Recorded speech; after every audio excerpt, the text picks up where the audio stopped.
Aloísio de Azevedo nasceu em São Luís do Maranhão e ali fez seus estudos secundários. A convite do irmão mais velho, o comediógrafo e jornalista Arthur Azevedo, ele foi para o Rio de Janeiro, onde trabalhou como caricaturista de vários periódicos, jornais da época. Voltando a São Luís, edita o romance O Mulato, que, a par de vivas descrições do cotidiano de São Luís, denuncia o preconceito racial existente na burguesia maranhense.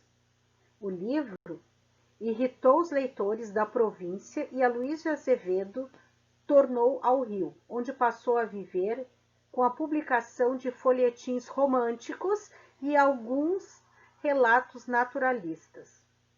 Em 1895, com quase 40 anos, ingressa na carreira diplomática e cônsul percorre uma série de países estrangeiros. Durante todo o período diplomático, não mais se dedicou à produção literária, por motivos que ficaram ignorados. Ele morreu em 21 de janeiro de 1913, em Buenos Aires. Convite do irmão, então ele inicia trabalhando como caricaturista, E agora vocês vão conhecer algumas das caricaturas que fizeram parte da história de Aloísio de Azevedo, onde ele traz o humor e a política. Aqui nessa charge do Aloísio de Azevedo, ele representa o povo brasileiro com o Cristo crucificado, revisitando uma cena bíblica para criticar o império. Aliás, esta metáfora era bastante recorrente nas caricaturas políticas. A imagem do povo é caracterizada pelo sacrifício, pelo sofrimento. Ser brasileiro é morrer na cruz, tornar-se mártir, dar a vida. Mas é uma visão que se dá pela ambiguidade, pois ao mesmo tempo salienta que é rei, soberano, está acima de todos, dá a tônica à composição. É um corpo gigante que se ergue, embora cabisbaixo. Então, ele critica a política, os militares e a igreja simultaneamente. Então, à esquerda, eu tenho o imperador, que joga dados com o cônego, José Gonçalves Ferreira, definido por duas circunferências, corpo e cabeça, sintetizado pela gordura. O imperador também é traçado em linha simples e curva. Ambos estão mais distantes em proporções bem reduzidas. À direita eu tenho o Duque de Caxias, que aparece como soldado que fere o povo. Os dois soldados são os únicos de olhos abertos e entreolham-se, que nem a gente consegue ver aqui, O gesto forçado, brusco, meio estático de ambos contrapõe-se à espontaneidade do grupo à esquerda. De um lado, curvas, de outro, retas verticais e diagonais. De um lado, descontração, de outro, rigidez.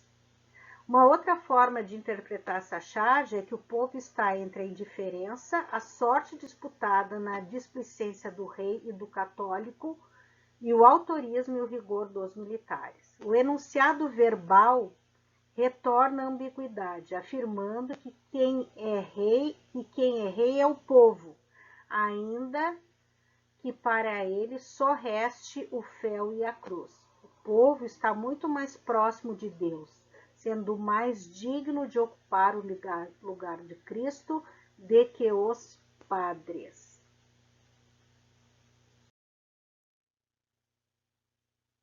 Então, ele inicia a sua trajetória com esses folhetins ao gosto romântico, como os livros Uma Lágrima de Mulher, de 1880, Memórias de um Condenado, ou A Condessa de Vesper, 1882, Mistério da Tijuca, 1822, e A Mortalha de Alzira, de 1894. Seu primeiro romance, que foi Uma Lágrima de Mulher, e O Mulato, que é este romance que marca um naturalismo no país, Azevedo ele modificou seu estilo e modo de compreender a literatura. Os romances naturalistas de Azevedo, obedecendo aos princípios artísticos de sua época, apresentam situações que privilegiam o exterior das personagens. Seres arrastados pela força do intimismo, pelas pressões do meio, pelos apetites sensuais ou por suas heranças biológicas e psíquicas. O autor quase sempre acaba por enfatizar o aspecto animal do ser humano, raramente aventurando-se a desvendar o mundo psicológico. Por isso que ele se enquadra no naturalismo, porque essa questão de desvendar o mundo psicológico está bem presente no realismo. A crítica considera que a grande contribuição de Aloysio de Azevedo para a literatura brasileira está na capacidade de retratar agrupamentos humanos, como fez nos livros O Cortiço e A Casa de Pensão.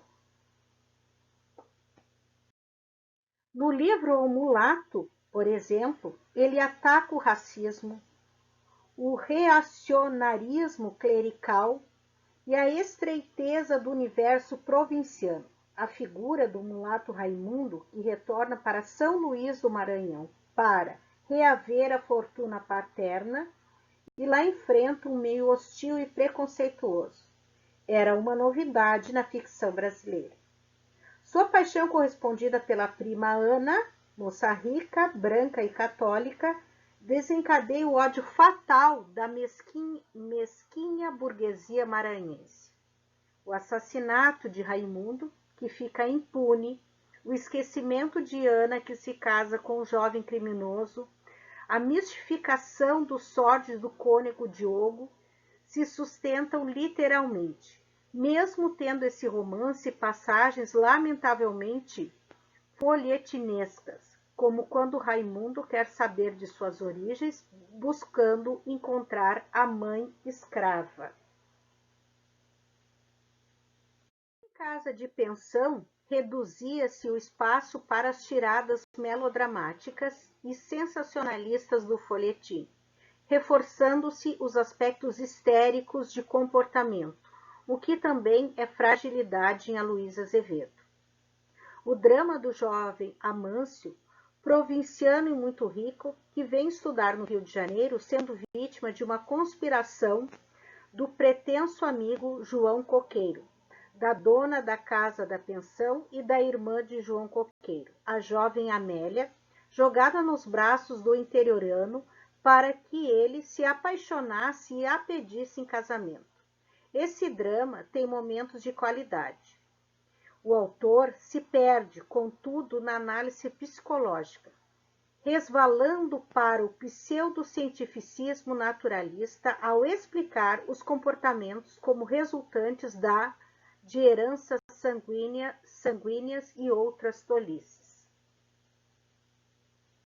A evolução de Aloysio Azevedo se daria com a sua obra-prima, O Cortiço, em que as melhores ideias do naturalismo se conjugariam com a revelação da miséria existente na capital do país. O desenvolvimento urbano do Rio de Janeiro, ocasionado pela liberação do capital comercial envolvido na escravidão, gerou múltiplas atividades que implicariam o aumento geométrico da população e o aparecimento de núcleos habitacionais denominados cortiços, onde se aglomeravam milhares de pessoas, trabalhadores e gente de atividade incerta. Sensibilizado por tal espetáculo, Aloysio Azevedo resolveu traduzi-lo para a literatura. 95 casinhas comportou a imensa estalagem. As casinhas eram alugadas por mês e as tinas por dia, tudo pago adiantado. Graças à abundância de água que lá havia, como em nenhuma outra parte, e graças ao muito espaço de que se dispunha no cortiço para estender a roupa, a concorrência às tinas não se faz esperar. Acudiram lavadeiras de todos os pontos da cidade, entre elas algumas vindas de bem longe. e mal vagava uma das casinhas ou um quarto. Um canto onde coubesse um colchão, surgia uma nuvem de pretendentes a disputá-los. Isso é um dos trechos do livro O Cortiço, onde ele situa, né, a sua principal obra em um núcleo de moradia coletiva, né, que é o Cortiço, formado por 95 casinhas e assim por diante. Inclusive, esse trecho aqui que foi lido, ele foi retirado de uma questão de vestibular. Então, muitas das questões de vestibulares, elas são retiradas de trechos do livro O Cortiço para que o candidato faça a análise. O cenário, o ambiente é descrito em toda a sua sujeira, podridão e promiscuidade. Embora tenha uma intenção crítica, mostrar a miséria do proletariado, né, e esse proletariado urbano, o autor não esconde a náusea diante daquilo que revela. A todo instante ele compara os moradores do cortiço a animais, como neste trecho aqui. E naquela terra encharcada e fumegante, naquela umidade quente e dolosa, começou a minhocar, a esfervilhar, a crescer um mundo. Uma coisa viva, uma geração que parecia brotar espontânea, ali mesmo, daquele lameiro e multiplicar-se como larvas no esterco. O grande personagem do romance é o próprio Cortiço. É ele quem determina o comportamento dos indivíduos que se moldam, agem e vivem de acordo com suas características. Ora, se essa habitação coletiva é sórdida, os moradores também serão sórdidos. Azevedo elabora uma espécie de painel procurando abranger quase todos os habitantes do cortiço para demonstrar a adaptação do conjunto ao ambiente. Não há um protagonista humano principal, e sim uma série de figurantes relacionados uns com os outros e, antes de tudo, com o cenário. O autor de O Mulato não se sente à vontade na criação de personagens fortemente individualizados e complexos. Sua força reside na ficção de coletividade, que poder, vitalidade e movimento para exprimir uma massa humana. Como diz o trecho, daí a pouco, em volta das bicas, era um zum-zum-zum crescente, uma aglomeração tumultuosa de machos e fêmeas. Uns após outros lavavam a cara debaixo do rio de água que escorria da altura de uns 5 palmos. O chão inundava-se. As mulheres precisavam já prender as saias entre as coxas para não as molhar. Os homens, esses não se preocupavam em não molhar o pelo. Ao contrário, metiam a cabeça bem debaixo da água e esfregavam com força as ventas e as barbas, fossando e fungando contra as palmas da mão. As portas das latrinas não descansavam. Era um abrir e fechar de cada instante, um entrar e sair sem tréguas. As crianças não se davam ao trabalho de lá ir. Despachavam-se ali mesmo, no capinzal dos fundos, por detrás da estalagem ou no recanto das hortas. Apesar da contínua pintura do cenário e da predominância do coletivo sobre o particular, é possível notar uma relativa individualização de alguns personagens que acabam desempenhando funções muito importantes dentro da narrativa de O Cortiço. João Romão é o homem que constrói a estalagem que aluga os quartos. Sua trajetória de dono de armazém a rico proprietário se faz a partir da avareza, do roubo, da exploração, da indignidade. A ascensão social implica o abandono da escrava bertoleza, empregada, cozinheira e amante. Só que João Romão, ele se casa com a filha do comerciante Miranda, um cara rico, português como ele, mas com título de nobreza. Para se livrar de Bertoleza, a denuncia como escrava fugida e ela, percebendo isso, suicida-se com uma faca.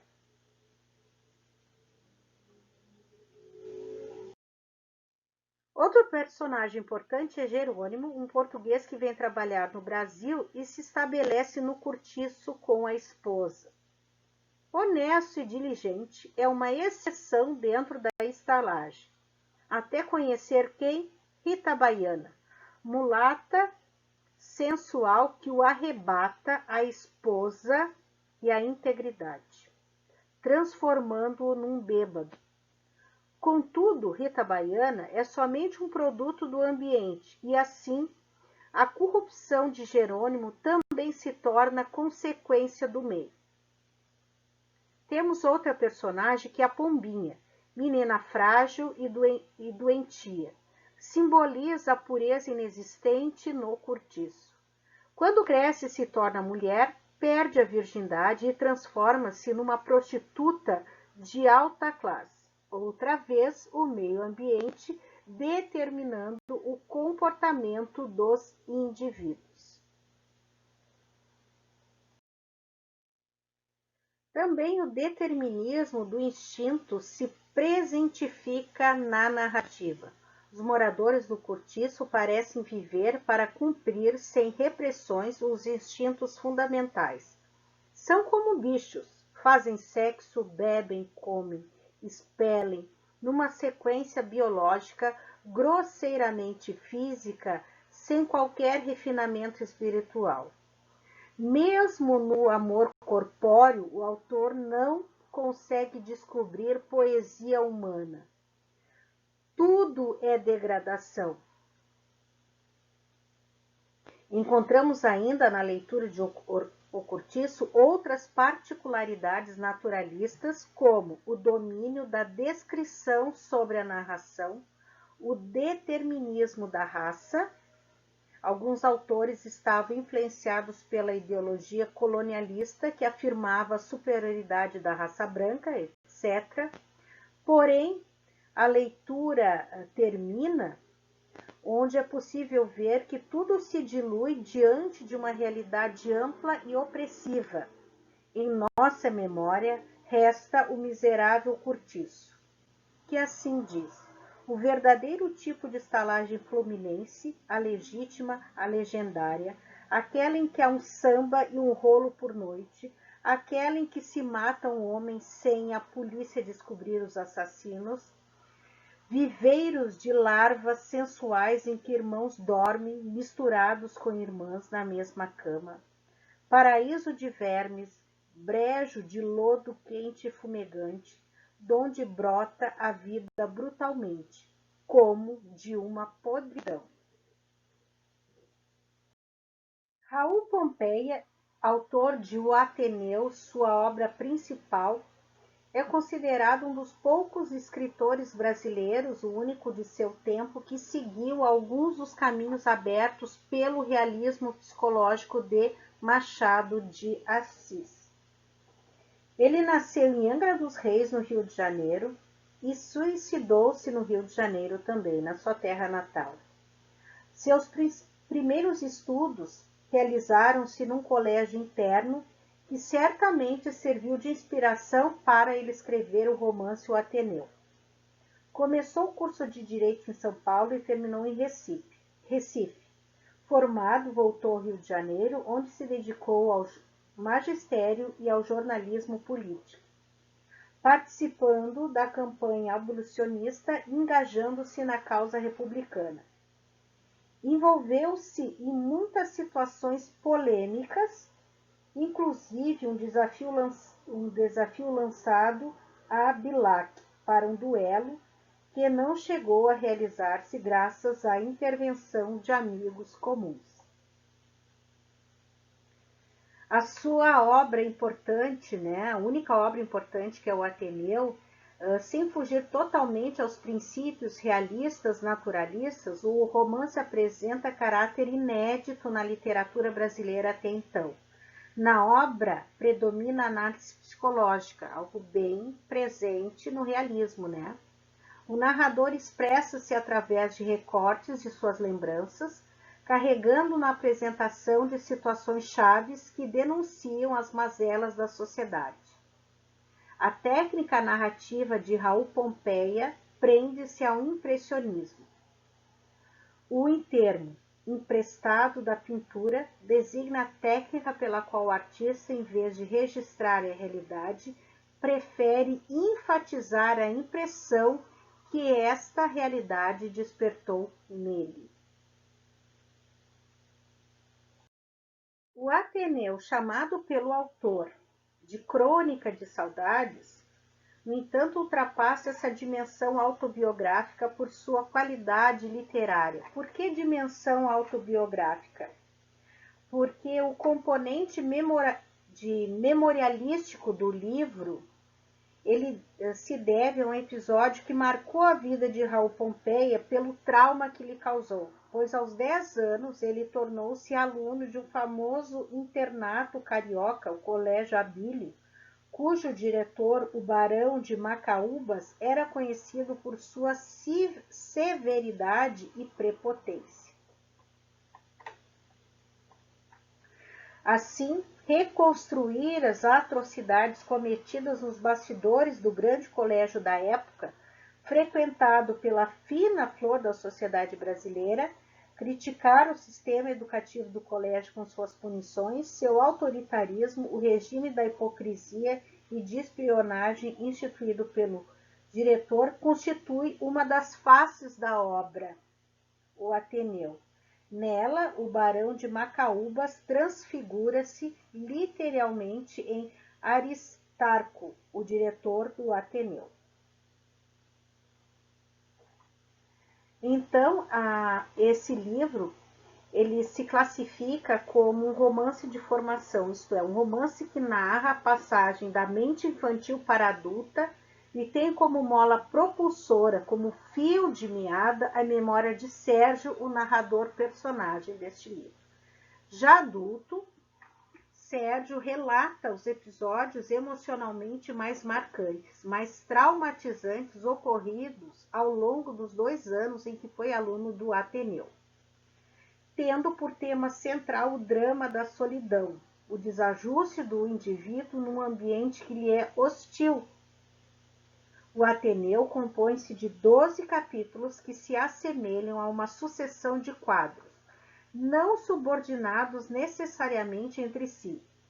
Mais do que relatar episódios, acontecimentos ou ações, tais quadros, eles relatam as impressões, as sensações que deixaram na alma de Sérgio, esse narrador personagem. Seja em suas tentativas inúteis e mal sucedidas de encontrar amigos, seja no amor platônico que dedica a Ema, a esposa de Aristarco.